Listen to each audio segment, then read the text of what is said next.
안녕하세요. 꼭 필요한 정보를 알기 쉽게 큰 자막으로 정리해서 알려드리는 김미김미 소식입니다. 연일 얼어붙을 것만 같은 강추위에 집에 난방을 해야 하는데 난방비 폭탄 때문에 부담이 많이 되시죠. 뉴스에서도 난방과 관련된 내용이 줄지어 나오고 있는데요. 저도 너무 추워서 장판을 켜고 옷을 껴입어도 난방을 안 할 수가 없더라고요. 이렇게 난방을 하니 난방비 폭탄을 맞는다고 하는데 걱정이 안 될 수가 없습니다. 저도 벌써 지난달 난방비가 작년하고 비교했을 때 훨씬 많이 나와 놀랬는데요. 난방을 작년이랑 비교해서 더 많이 한 건 절대로 아니었습니다. 난방비에 원료가 올라서 난방비도 올랐다고 하는데요. 그래서 그런지 다들 체감이 될 정도로 난방비가 많이 나왔다는 소리를 많이 들었습니다. 안 그래도 물가가 올라 작년이랑 비슷하게 먹어도 식비나 생활비가 부담이 되는데요.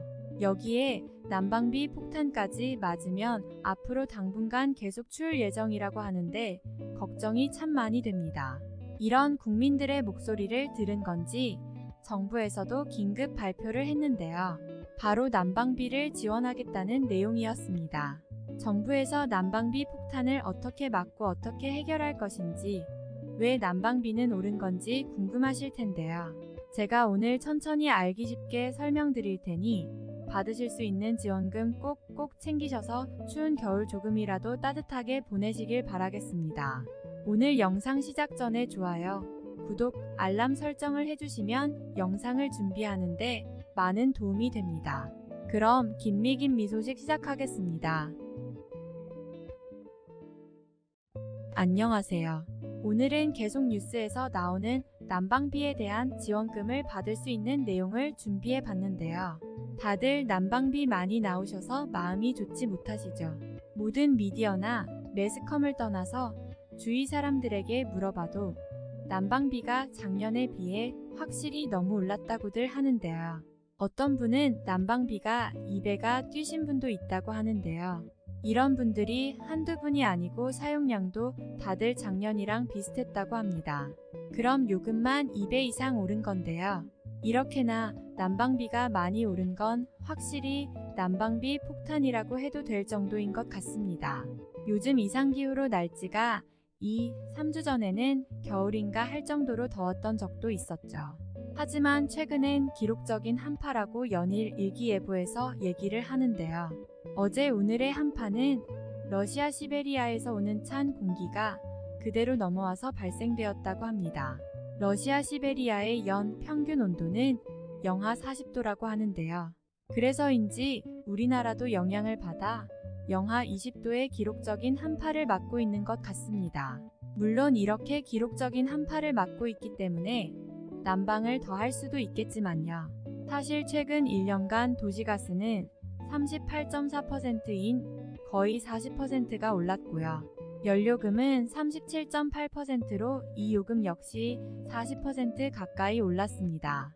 한 해 동안 난방비 관련 요금이 정말 엄청 오른 건데요. 난방비 요금은 그냥 정부에서 올린 것이 아니고요.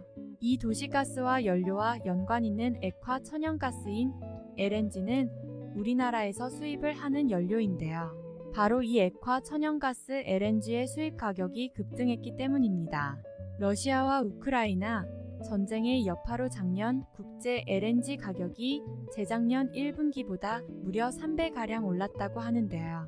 그리고 원유와 석탄 가격도 급등하여 경유, 주유를 할 때도 가격이 많이 올랐었죠. 우리나라의 작년 3대 에너지 수입액이 약 1,900억 달러로 역대 최대였다고 합니다. 이 3대 에너지가 바로 앞에서 말씀드린 원유, 석탄, 가스를 말하는데요. 그래서 최근 1년간 도시가스와 연료금이 40% 오를 수밖에 없었다고 합니다. 이렇게 오른 연료 가격에 많은 부담이 느껴지는데요. 도시가스 요금은 더 오를 수도 있다고 합니다. 그래서 정부에서 난방비 부담을 줄이기 위해 대책을 내놓았는데요. 2023년 1분기 겨울에는 겨울철 난방비 부담을 고려하여 가스 요금을 동결했습니다. 하지만 이 대책은 임시 방편일 뿐 한국가스공사의 영업 손실이 무려 9조 원이나 되기 때문에 가스요금은 언젠가 인상될 것 같습니다. 이런 임시 방편 외에 지금 오늘 발표한 따끈한 정부 대책이 있는데요. 오늘 영상에서 바로 소개해 드리겠습니다. 난방비 폭탄을 맞은 가구가 많다는 호소에 긴급 지원책을 발표한 건데요. 올 겨울 한시적으로만 적용될 긴급 대책이라고 합니다. 이 긴급 지원책은 3가지 방법으로 나뉘는데요. 대상자와 지원 내용이 다르니 집중해서 봐주시기 바라겠습니다. 첫 번째, 160만 가구를 대상으로 가스요금을 직접 할인해주는 지원책입니다. 한국가스공사의 요금 할인액은 8,000원에서 36영원이었는데요. 여기서 2배 인상된 11영원에서 72영원으로 할인액을 확대했습니다. 사회적 배려 대상자 160만 가구가 모두 혜택을 받을 수도 있다고 하니 참고 바랍니다. 두 번째, 1분기 가스요금 동결입니다. 앞에서 말씀드렸듯이 원료 에너지 수입액이 증가했고 가격이 증가했기 때문에 가스비 인상은 불가피한데요. 정부는 이미 2022년에 일부 반영해서 인상을 했다고 하는데요. 2023년 1분기에는 겨울철 난방 수요가 집중되고 국민 부담이 더욱 느껴지기 때문에 지원책을 내놓았습니다. 바로 요금을 동결하기로 한 건데요. 다만 1분기에만 가스요금을 동결하는 것이기 때문에 2분기 이후 인상은 막을 수 없을 텐데요. 인상 폭에 대한 결정은 우선 상황을 보고 결정하겠다고 합니다. 마지막으로 세 번째는 128만 가구를 대상으로 지원하는 에너지 바우처입니다. 동절기 에너지 바우처 지원 금액은 현재 152영원이 지원되고 있는데요. 여기서 2배로 인상된 금액인 30만 4천원으로 대폭 인상하겠다고 발표했습니다. 약 117만 6천 가구가 지급 대상이 되어 혜택을 받을 수 있다고 하는데요.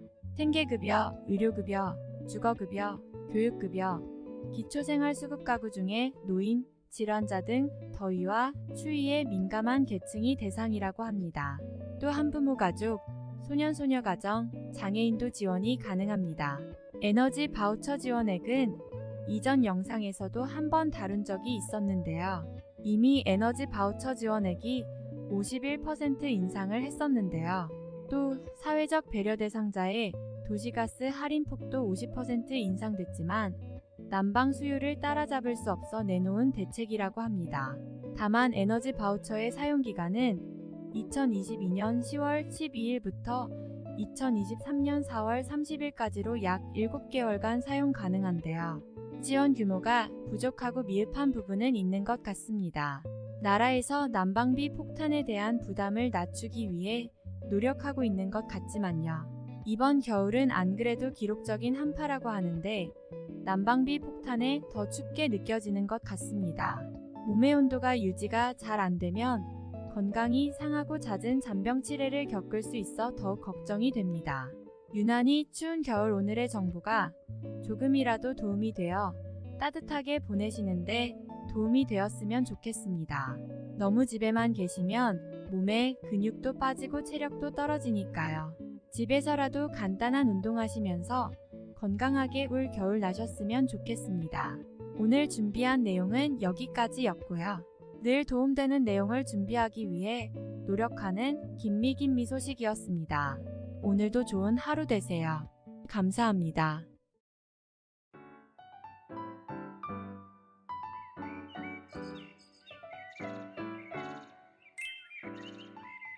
안녕하세요.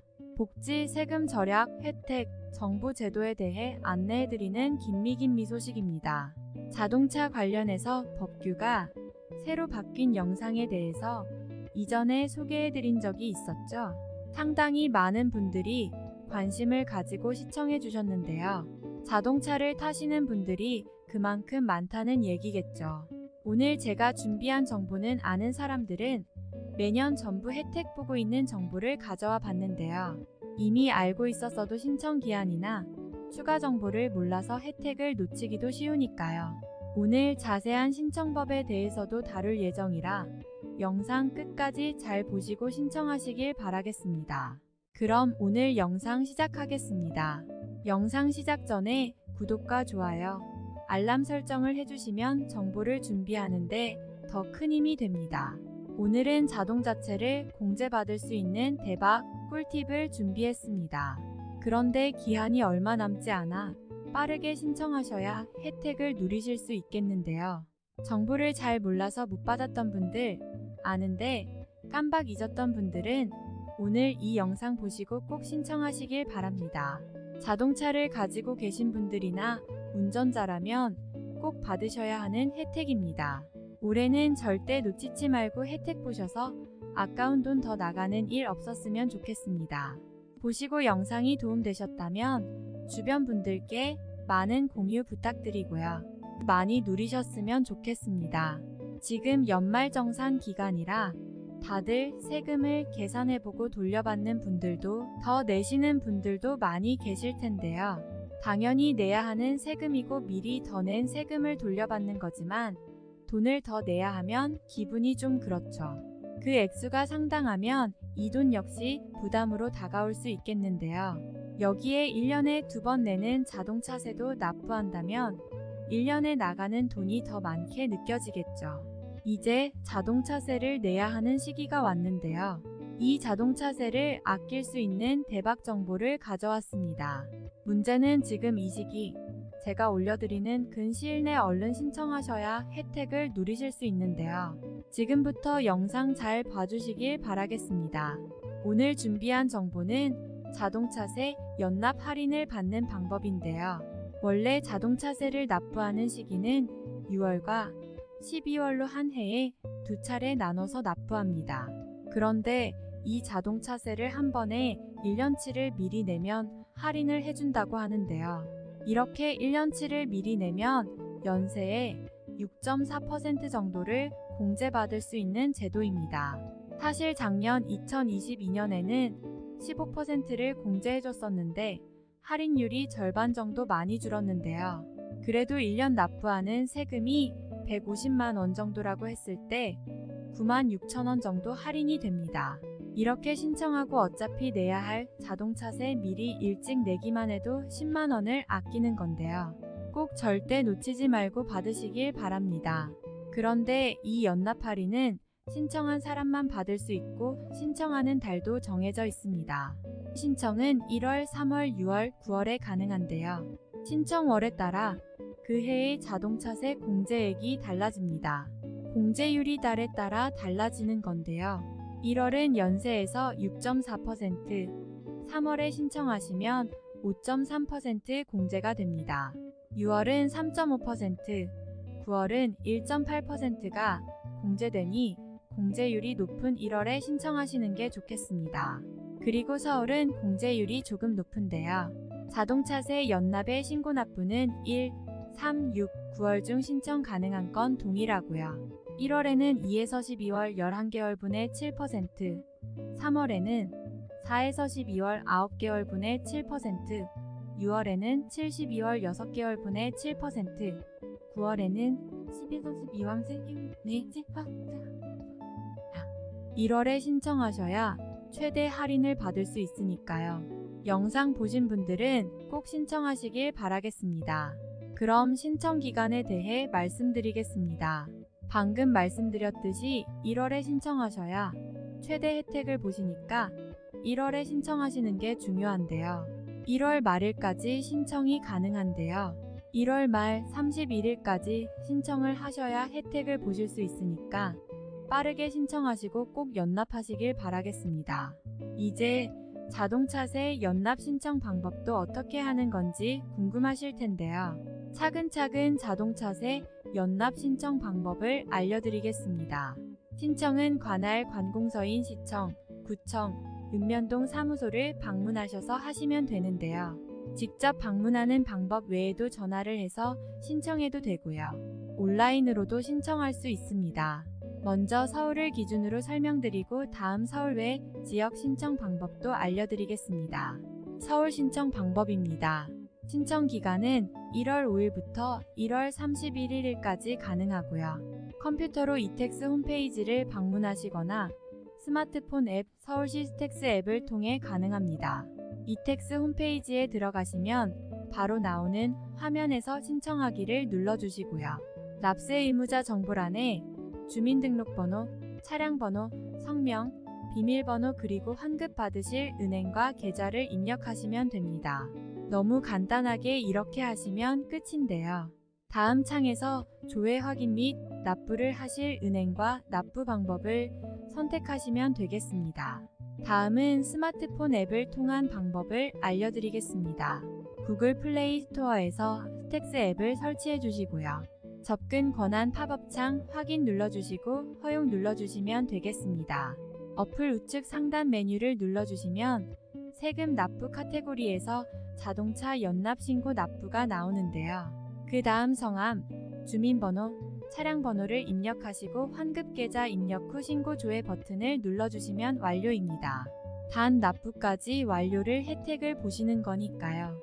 납부까지 꼭 해주셔야 합니다. 다음으로는 서울 외 지역의 자동차세 연납 신청 방법을 알려드리겠습니다. 서울 외 지역에 거주하시는 분들은 신청 기간도 좀 다른데요. 1월 16일부터 1월 31일까지 연납 신청이 가능합니다. 컴퓨터로는 서울시와 이름이 비슷한 위텍스 홈페이지에서 가능하고요. 스마트폰은 위텍스 앱을 이용하시면 납부 가능합니다. 먼저 구글 플레이 스토어에서 스마트 위텍스를 설치해 주세요. 하단에 허용 버튼이 나오면 허용을 눌러주시고요. 이제 메인 화면에 팝업 창으로 자동차세 연납 신청 안내가 뜰 건데요. 신청 바로 가기를 누르시면 앞에서 설명드린 것처럼 개인정보를 입력하시고요. 신청 버튼 누르시고 납부까지 완료해 주시면 되겠습니다.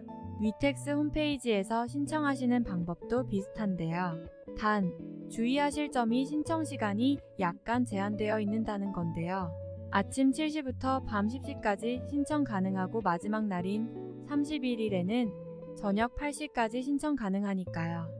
나중에 신청해야겠다고 하시다 놓치실 수 있으니 빠른 시일 내 신청하시길 바라겠습니다.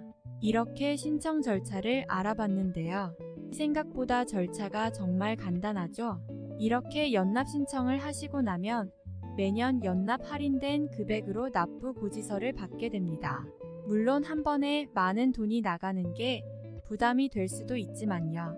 결론적으로는 어차피 나가야 되는 돈을 할인해서 조금이라도 적게 낼 수 있는 방법이니까요. 꼭 활용하셨으면 좋겠습니다. 자동차세 연납과 할인에 대한 내용을 알아봤는데요. 작년에 이미 연납으로 납부한 사람은 또 신청하지 않으셔도 연납고지서를 1월 중에 받으실 수 있고요. 또 만약 1년 내 다른 시, 도로 이사 가는 경우에도 이사 가시는 시, 도로 연납 자료가 통보된다고 합니다. 그리고 연납으로 다 납부했는데 폐차를 하거나 자동차를 소유하게 되지 않는 경우에도 다 환급이 된다고 하는데요. 차량 소유권 변경이나 폐차, 말소가 되는 경우에는 자동으로 환급 처리가 되는데요. 사용 일수를 제외한 나머지 기간만큼 세금이 환급된다고 하니 안심하시고 신청하셔도 되겠습니다. 그리고 추가적으로 원래 할인을 더 받을 수 있는 방법이라고 상품권을 마일리지로 변경해서 약 5% 정도 혜택 보는 방법이 있었는데요. 지금도 다른 채널에서 올린 자동차세 연납 영상에는 꿀팁이라 소개되고 있지만 해당 서비스는 이미 종료가 되었고요. 남은 마일리지만 환급하고 있으니 참고하시고요. 다른 영상 보시고 괜히 상품권 사시고 신세계 포인트로 바꾸셨다가 낭패 보는 일 없었으면 좋겠습니다. 여기까지 자동차세 연납 방법에 대해 알기 쉬운 정보 전달해 드렸는데요. 신청 기간, 방법부터 얼마나 혜택을 보는지 조금이라도 도움이 되셨으면 좋겠습니다. 아낄 수 있는 세금과 지출은 이런 혜택들을 통해 조금 더 아끼셨으면 좋겠고요. 더욱 따뜻한 겨울 되셨으면 좋겠습니다. 오늘 준비한 영상을 여기까지였고요. 김미김 미소식이었습니다. 감사합니다.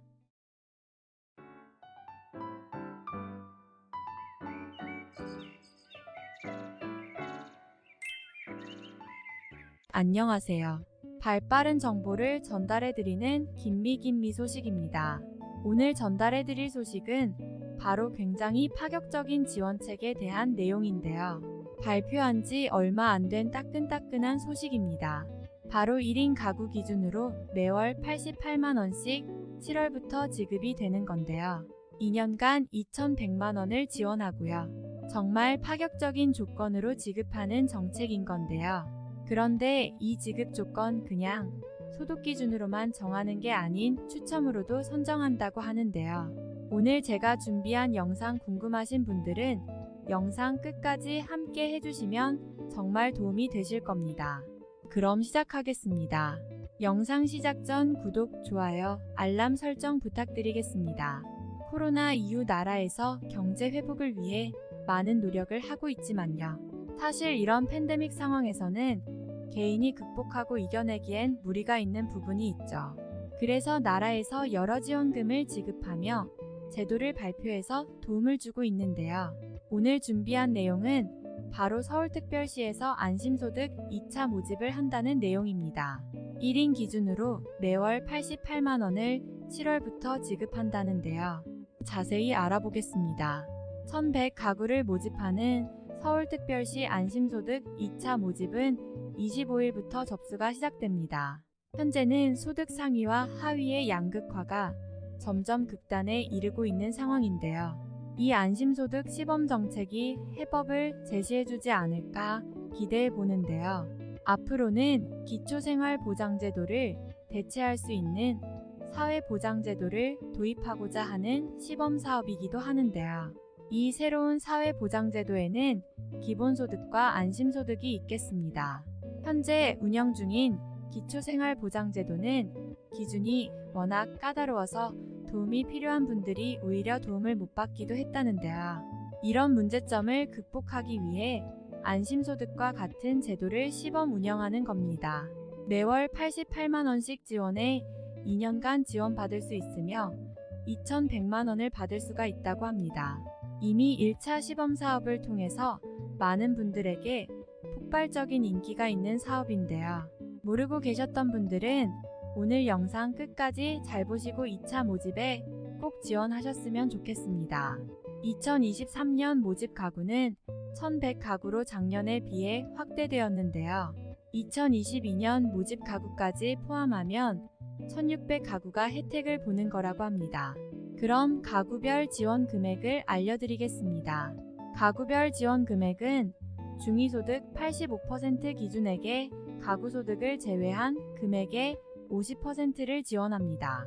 1인 가구를 기준으로 했을 때 소득이 0원이면 안심소득을 월 최대 지원액인 88만 원이 수령 가능합니다. 이제 이 지원이 매월 2년간 지속되기 때문에 더욱 안심이 되겠습니다. 이런 꿀정보 지원 자격을 한번 살펴보겠습니다. 먼저 1단계와 달라진 점을 비교해서 알려드리면 기준 중위소득 85% 이하 가구까지 확대 지원합니다.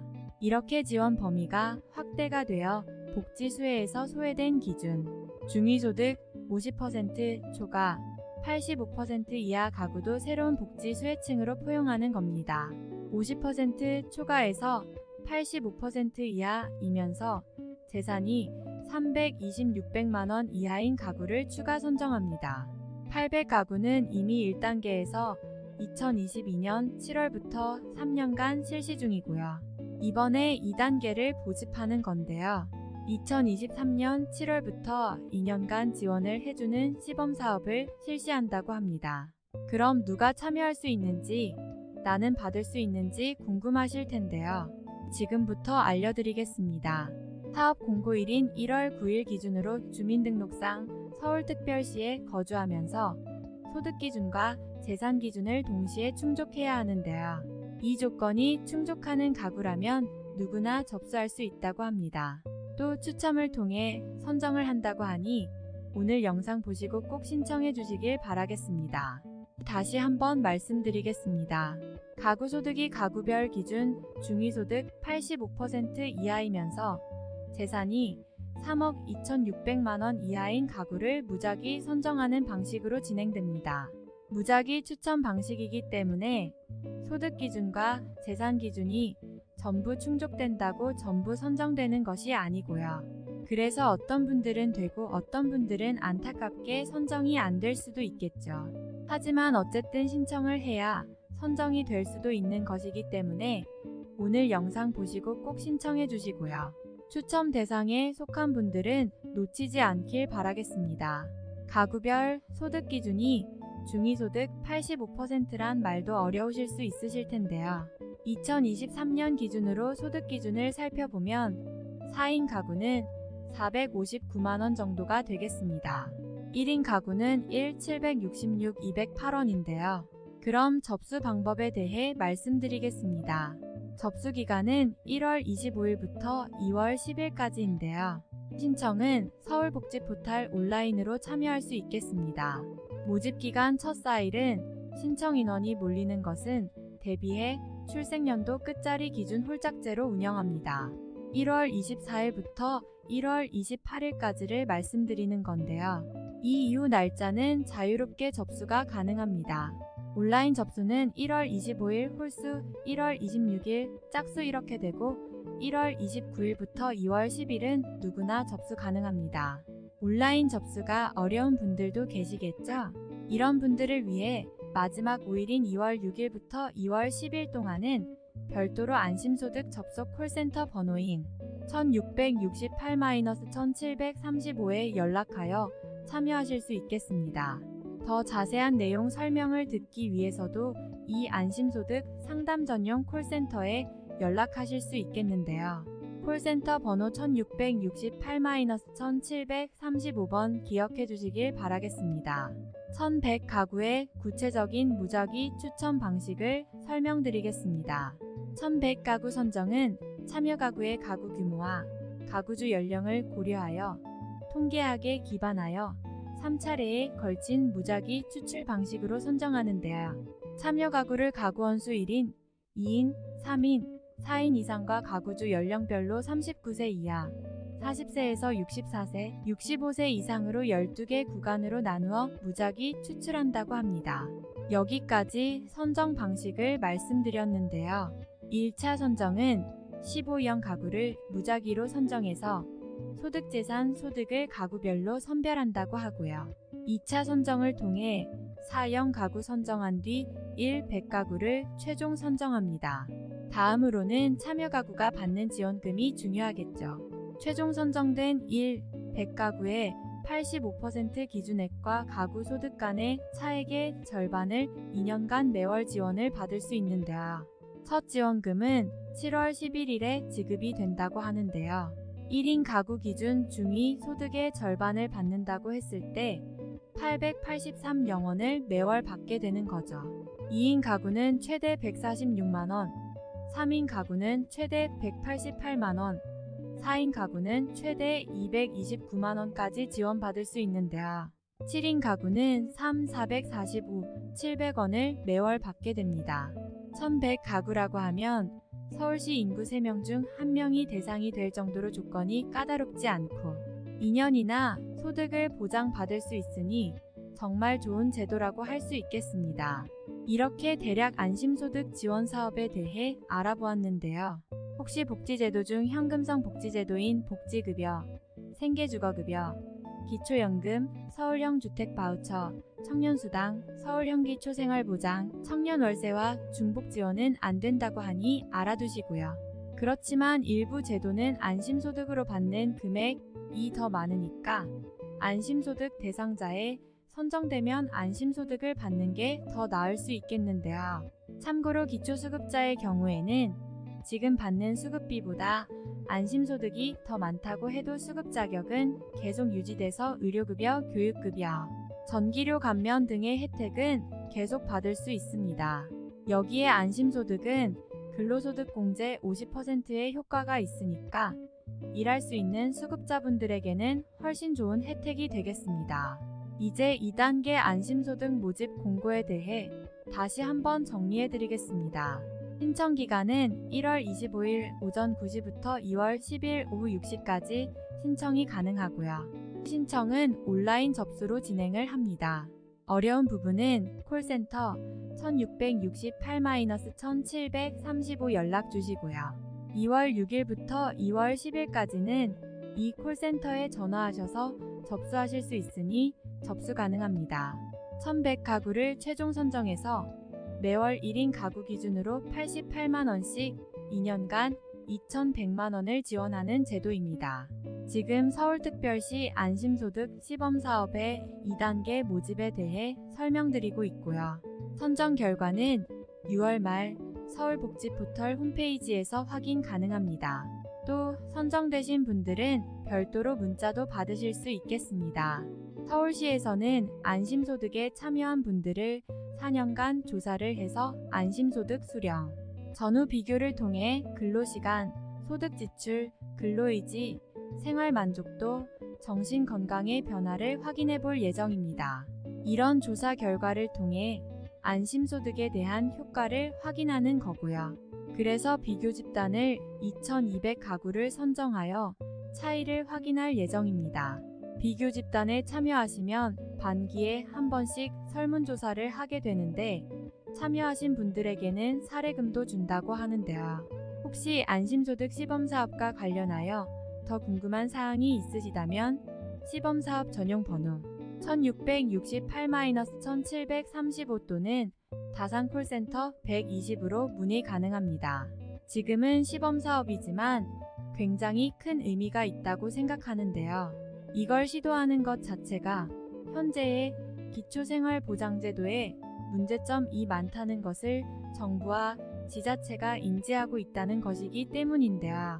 복지사각지대와 턱없이 부족한 복지지원금을 서울 안심소득을 통해 더 폭넓게 보장하는 시도라고 생각됩니다.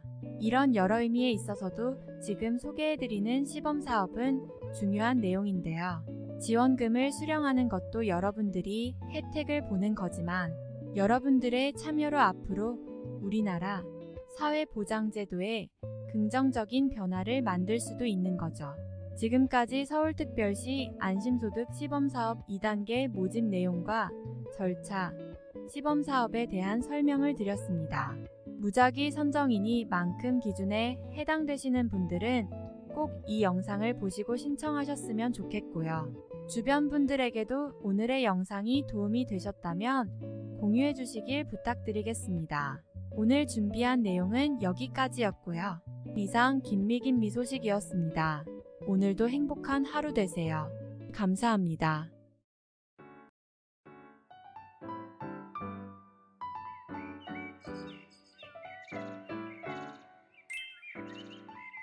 안녕하세요. 최신 정보, 유익한 정보를 알기 쉽게 전달해드리는 김미김 미소식입니다. 우리나라의 실제 근로를 마치는 연령이 대략 70세라고 하는데요.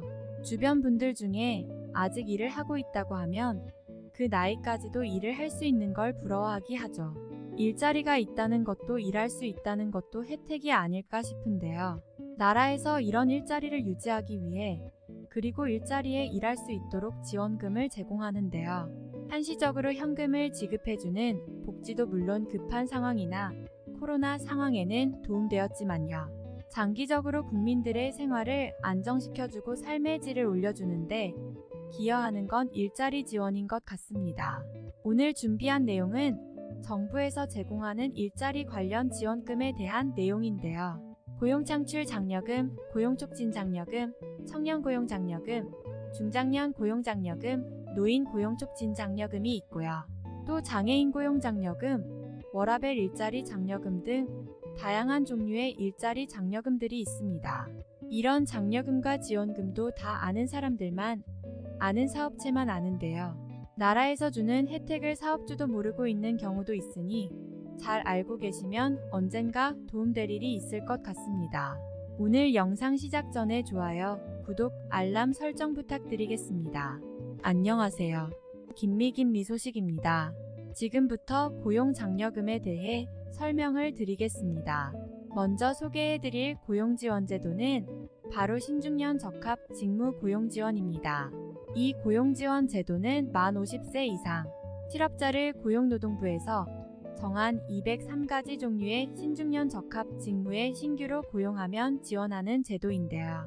근로자 1인당 월 최대 80만원을 지원해준다고 합니다.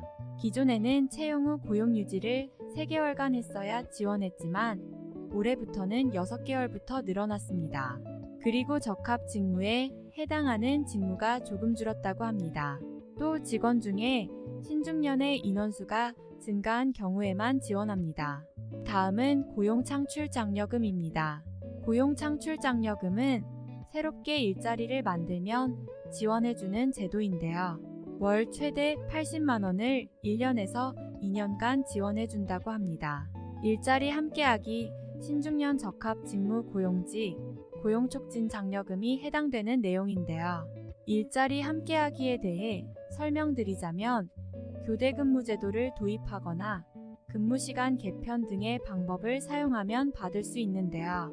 이런 개편을 통해 기존 근로자의 근무시간을 줄여 새로운 일자리를 만들어 신규로 직원을 채용하면 정부에서 인건비를 지원해준다고 합니다.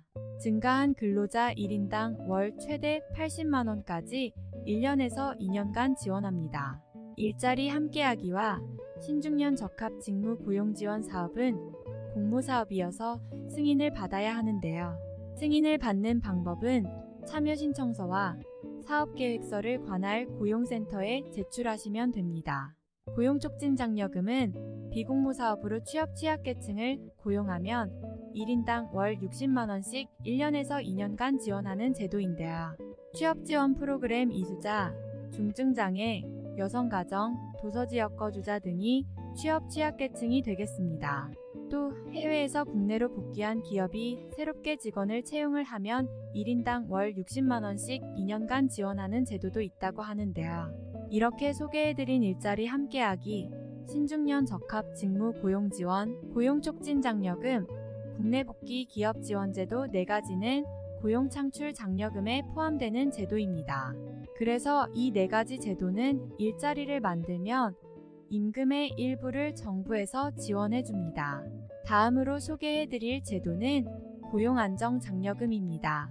직원들을 정규직으로 전환하거나 유연근무제, 육아휴직, 워라밸 일자리 제도를 통해 근무 여건을 개선하면 정부에서 지원금을 주는 제도인데요.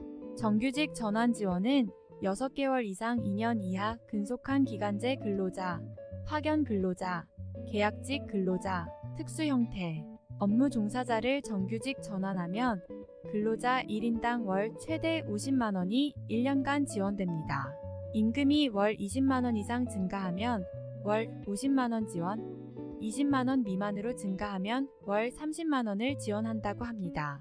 유연근무제를 활용하거나 근무혁신 인센티브제 사업에 참여해서 근무혁신 우수기업으로 선정된 사업주는 유연근무 근로자 1명당 월 최대 30만원을 1년간 지원해준다고 합니다. 이 지원 사업의 이름은 1. 가정, 양립, 환경 개선 지원 사업이라고 하고요. 또 출산 전 후 휴가나 유산, 사산, 휴가, 육아휴직 등 근로시간 단축 등의 제도를 직원에게 제공하면 정부에서 지원금을 지급하는 출산 육아기 고용안정지원제도도 있다고 합니다. 육아휴직 지원금은 월 최대 200만원으로 지원금이 큰 편이고요. 육아기 근로시간 단축 지원금은 월 40만원, 출산이나 육아와 관련해서 휴직한 직원을 대신하는 대체 인력을 고용하면 최대 월 120만원을 지원합니다.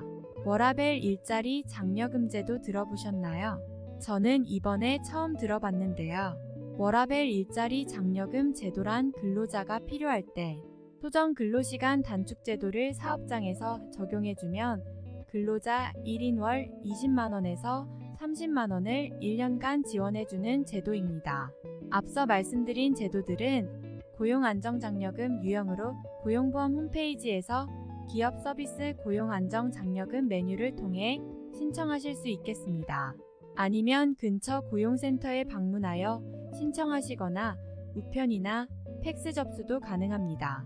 다음은 청년 취업지원금에 대한 내용입니다. 중소기업이 취업에 어려움을 겪는 청년을 채용하면 2년간 최대 200만원을 지원받을 수 있다고 하는데요. 이 제도의 이름은 청년 일자리 도약 장려금 사업입니다. 지원 기간이 올해부터 1년에서 2년으로 늘어났고 지원금도 확대되었는데요. 기존 960만원 지원하던 지원금이 200만원으로 늘어났다고 합니다. 지원 대상 기업은 5인 이상 우선 지원 대상 기업이나 1인 이상 5인 미만의 지역 주력 산업 고용, 위기 지역, 특별 고용 지원 업종 기업, 미래 유망 기업 등이 해당됩니다. 지원 대상 청년의 요건도 있는데요. 지원 대상 청년은 6개월 이상 실업 상태거나 고졸 이하의 학력, 고용 촉진 장려금 대상 등이 있습니다. 지원 내용은 신규 채용 청년 1인당 월 최대 60만원씩 1년간 지원 후 해당 청년이 2년 근속하면 480만원을 일시 지원한다고 합니다. 이렇게 지원받을 수 있는 금액은 2년간 총 200만원이 됩니다. 다음으로 소개해드릴 제도는 월 최대 90만원에서 년 1080만원의 인건비를 지원해주는 장애인 신규 고용장려금입니다. 대상 사업체는 5인 이상 50인 미만 소규모 사업체고요. 지난해부터 3년간 한시적으로 시행하는 사업이라고 하는데요. 올해부터는 금액이 더 인상되었다고 합니다. 원래 50인 이상 업체는 의무적으로 장애인을 고용해야 하는 법이 있어서 장애 의무 고용률을 초과해서 장애인을 고용하면 장애인 고용장려금이 지급됐었는데요. 반대로 의무 고용률을 채우지 못하면 장애인 고용부담금을 납부해야 했습니다. 다음은 고령자계속 고용장려금에 대한 내용입니다. 중소, 중견기업에서 60세 이상 근로자를 정년 이후에도 계속 고용하면 근로자 1인당 월 30만원씩 최대 2년간 지원해주는 제도인데요. 최소 1년 이상 정년을 연장해야 지원받을 수 있다고 합니다. 신청은 고용보험 홈페이지에 들어가셔서 기업 서비스 고용창출 장려금 메뉴에 보시면 고령자 계속 고용장려금 메뉴가 있고 여기서 신청하실 수 있습니다. 이 제도와 비슷한 제도가 하나 더 있는데요. 바로 고령자 고용지원금 제도입니다. 고령자 고용지원금 제도는 60세 이상 근로자의 고용을 늘리면 한 명을 늘릴 때마다 분기당 30만원씩 2년 동안 지원해준다고 합니다. 지원 대상은 우선 지원 대상 기업과 중견기업이면 가능하다고 하고요. 사업 운영 기간이 1년 이상인 경우에 지원금을 받을 수 있다고 합니다.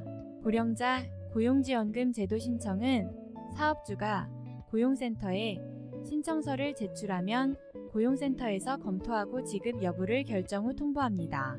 지금까지 안내해드린 내용 외에도 지역별로 노인 고용 촉진 장려금이 따로 있다고 하는데요. 일부는 65세 이상 노인을 고용하면 월 20만원의 지원금을 지급한다고 합니다.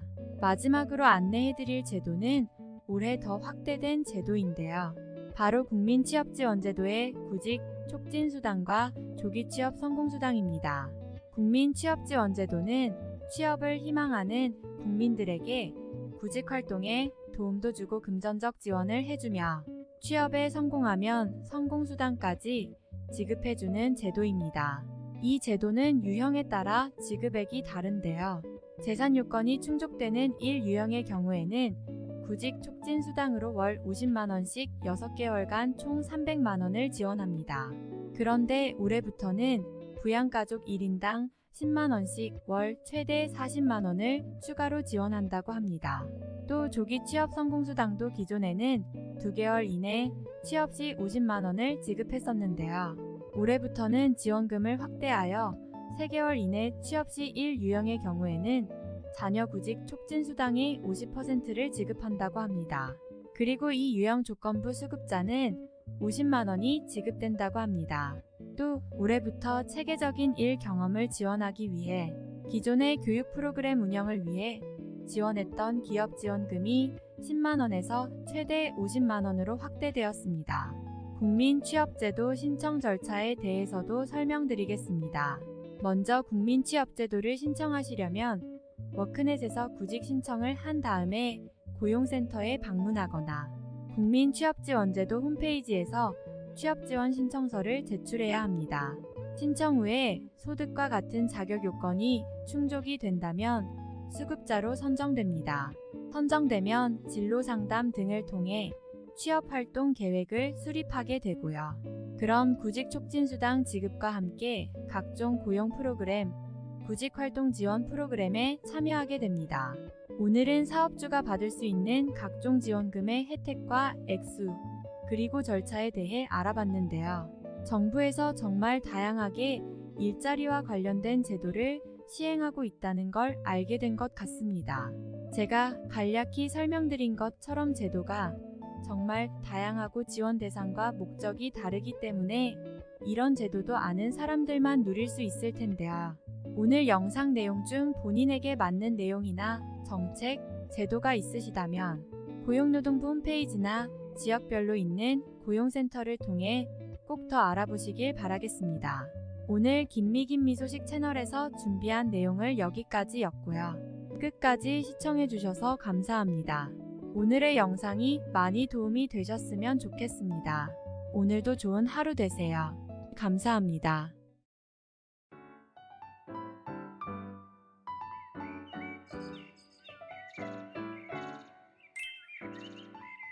안녕하세요.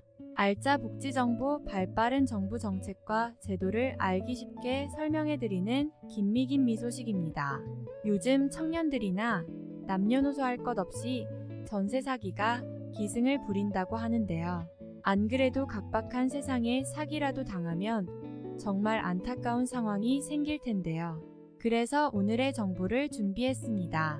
바로 오늘부터 써먹을 수 있는 아주 따끈따끈한 소식인데요. 은행에서 이것만 확인하시면 전세를 당할 확률을 확 낮출 수 있겠습니다. 그래서 오늘 영상에서 다룰 내용이 정말 중요한데요. 그럼 차근차근 잘 들어주시길 바라겠습니다. 먼저 영상 시작 전에 좋아요, 구독, 알람 설정 눌러주시면 저에게 많은 힘이 됩니다. 자, 그럼 시작하겠습니다. 정부에서 새해부터 기승인 전세 사기 피해를 막기 위한 대책을 내놓았다고 하는데요.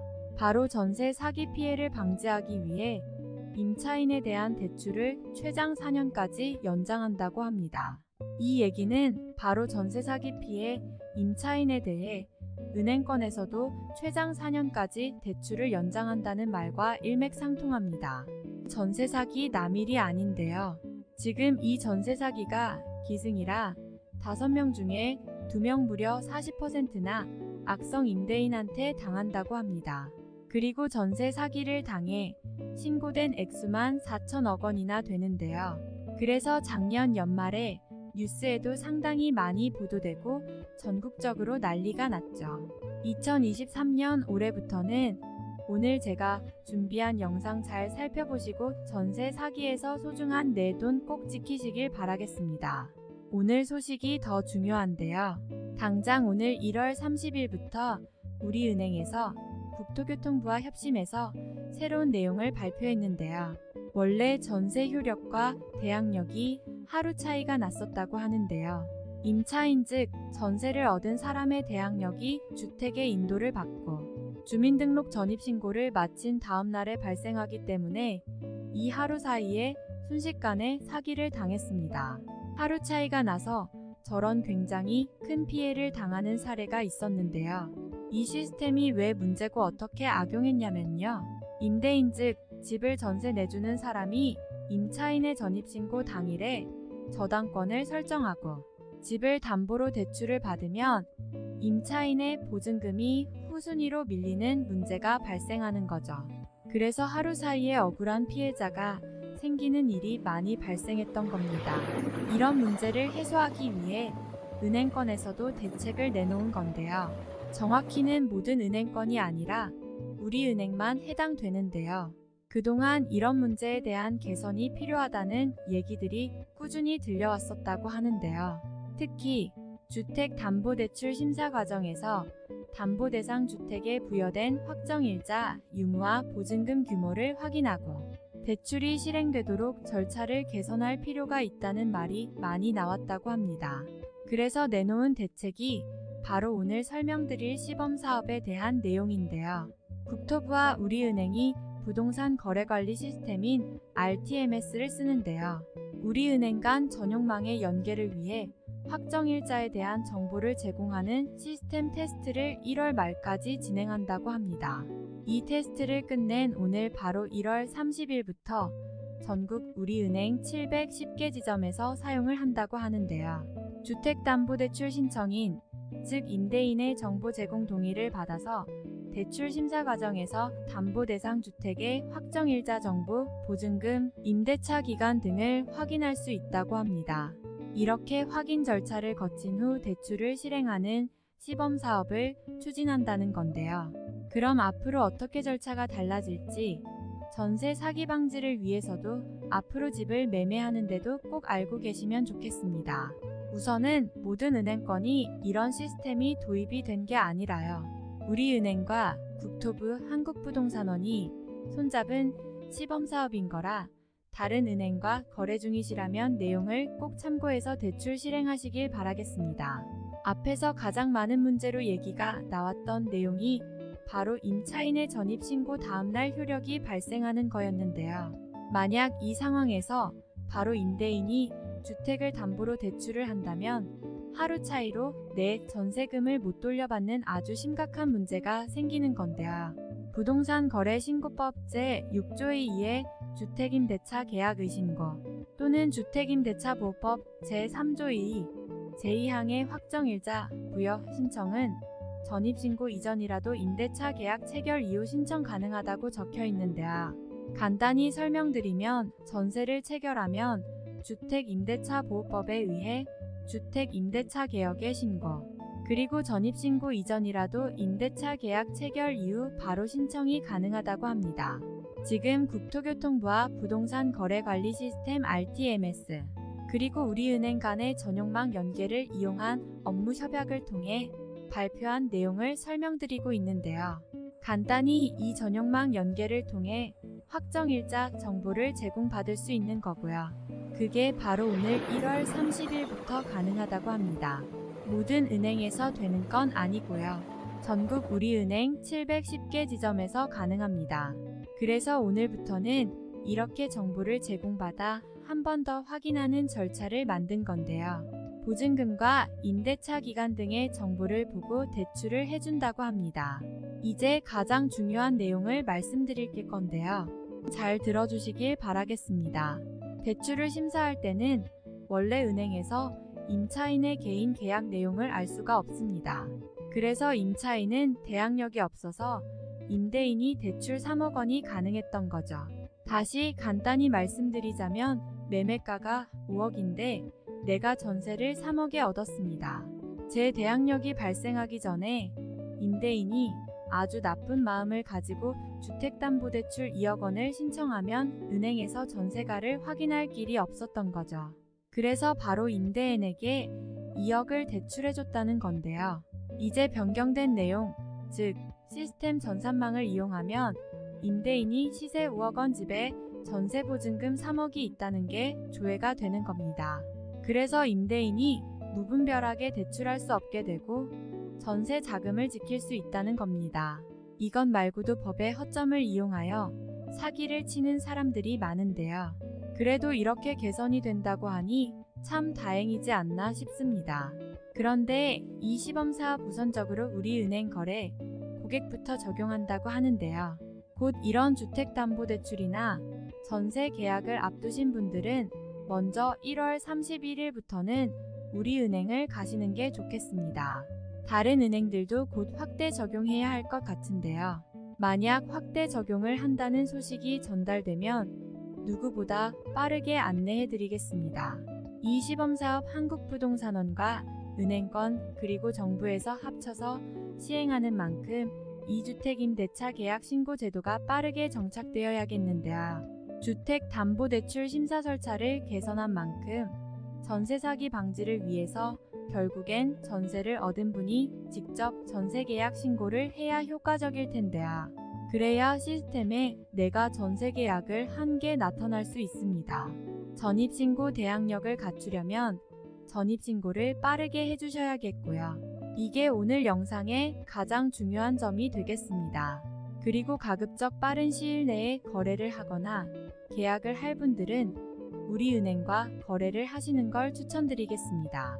그래야 집주인이 나도 모르게 과도하게 대출을 받은 것을 막을 수 있을 테니까요. 전세 사기 피해도 확 줄어들 수 있겠습니다. 오늘 여기까지 또 새롭게 도입되는 제도를 아주 발빠르게 안내해 드렸는데요. 앞에서 말씀드린 것처럼 아직 우리은행밖에 시행을 안 하고 시범사업으로 진행되는 만큼 모든 사기를 다 막을 수는 없는데요. 모든 제도와 법이 여러분을 다 보호해 줄 수 없기 때문에 최대한 조심을 하셔야겠습니다. 그래도 오늘 안내해드린 방법으로 전세 사기는 확 줄어들 것 같은데요. 앞으로 거래가 예정된 분들이나 주위에 그런 분들이 계시면 오늘 영상 꼭 공유해 주시고요. 아까운 돈, 그것도 전세 사기면 상당히 큰 목돈 날리면 안 되니까요. 같이 오늘의 정보 아셨으면 좋겠습니다. 오늘 전세 사기를 줄이기 위한 당장 오늘부터 시행되는 방지 대책과 시범 사업에 대해 알아보았는데요. 저의 정보가 조금이라도 도움이 되셨다면 구독 부탁드리겠습니다. 여기까지 김미김 소식이었고요.